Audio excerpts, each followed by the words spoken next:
Hello everyone, I'm Eric from Force 365. Here with me once again is my colleague Alex. So he played the first two games of their second round series against the Knicks in New York.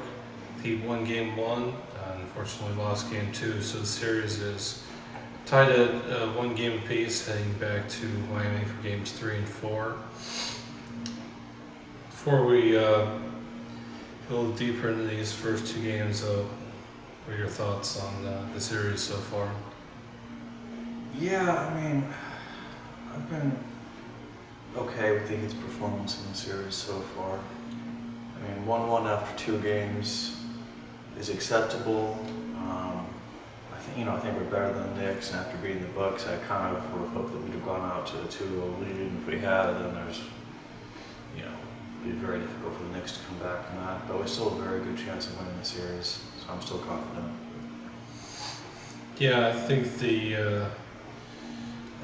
it's fair to be confident about the chance in this series, even without home court advantage. Of course, 2-0 would have been ideal, but I think 1-1 is still acceptable, especially without home court advantage. So, I'm talking about game one specifically. I think one thing that stood out to me is that the Heat really took over the game in the third quarter. It was pretty close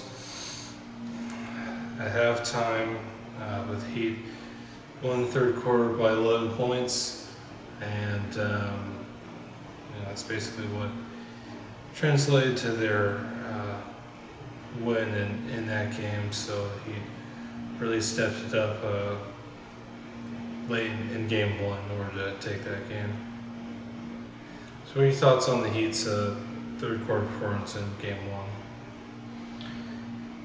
Yeah, I mean, it was a very strong third quarter performance. It really clinched the game for us.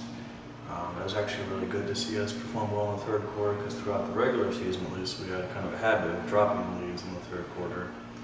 So hopefully we've gotten past that habit and we'll continue to have strong third quarters, which obviously will help us clinch important games like this. The Heat have certainly had their struggles in the third quarter during the regular season, and it's one of the reasons why they lost some games that they probably should have won, to be honest. But he played really well on both sides of the ball in the third quarter, and hopefully that continues for the remainder of the series so that he can eliminate the Knicks and move on in the playoffs. Now, one thing that's important as far as game two goes is that Jimmy Butler did not play. Twisted his ankle in game one, stayed out there, didn't really do much after that, understandably, but he was unable to play in game two, and that definitely played a big part in the Knicks pulling out a narrow victory in that game. What are your thoughts on Jimmy Butler's absence in game two? Well, I mean, to put it simply, if Jimmy had played, I believe we would have won, considering how great he's been in the playoffs so far, how good he always plays in the playoffs, to be honest with you. The fact that it was a close game, we would have won if Jimmy had played. Of course, Jimmy is very tough, and he would have played if it was at all possible. But hopefully, he can come back for game three. Yeah, obviously Jimmy's absence was a huge storyline going into that game. Definitely took a lot away from the Heat in terms of offense and defense, to be honest. I think given what happened in the game, I'm also confident that he probably would have won that game if Jimmy had played. Thankfully, now with Game 3 not until Saturday. He'll have almost a whole week, so hopefully he'll be good to go for Game 3. But yeah, of course, it's hard to win playoff games against a good team when you're missing your best player. Now, another thing that was important as far as Game 2 goes was Jalen Brunson and Julius Randle. They combined for 55 points in Game 2, so the Heat certainly did not have their best defensive performance against the two of them in that game, and that was a huge part of why the Knicks ended up winning that game and tying the series. So your thoughts on performances of Julius Randle and Jalen Brunson in Game 2 and how he handled that? Yeah, I mean, Jalen Brunson is an excellent player. He's very consistent. He almost always plays at least decently, if not well, and occasionally he goes off.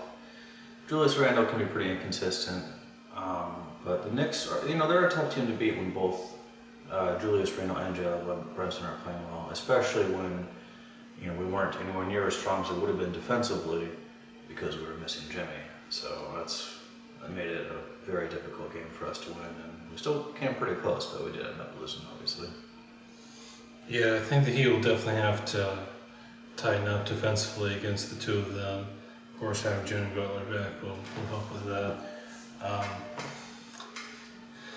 think the Heat overall just need to communicate a bit better defensively in Game 2, rotate a bit better.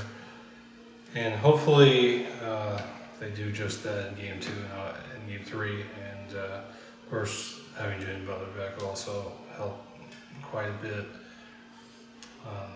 with all of that. But sure, Spo will make the necessary adjustments to prevent the two of them from playing so well in Game 3. So something else that was important as far as Game 2 goes is that the Knicks had 50 rebounds compared to only 34 for the Heat. So that was another big reason why the Knicks ended up winning that game. Because overall they didn't shoot that well from the field, but those 16 extra rebounds certainly contributed when, so he'll definitely have to do better on the boards moving forward in the series. Your thoughts on that rebound disparity in Game 2? I think Bam needs to be more aggressive on the boards. It's not just his fault, of course, but this is something I've noticed really throughout the playoffs so far. Bam hasn't been at his best, and I would say, especially when it comes to rebounds, he hasn't really been aggressive enough. Not in all the games so far, but in several of the games, including our last loss to the Knicks. Yeah, I think it starts with Bam, as a starting center, but it's definitely also a whole team thing. The team just needs to be better at boxing out and grabbing rebounds. Of course, that's another thing that Jimmy will help with because he's also a really good rebounder as well. Again, hopefully the Heat make that a priority and prevent the Knicks from grabbing so many rebounds for the rest of the series. Moving forward, but yeah, definitely starts with Bam, and then has to better even has to continue throughout the entire team. So there you have it. There are thoughts on the first two games of the series.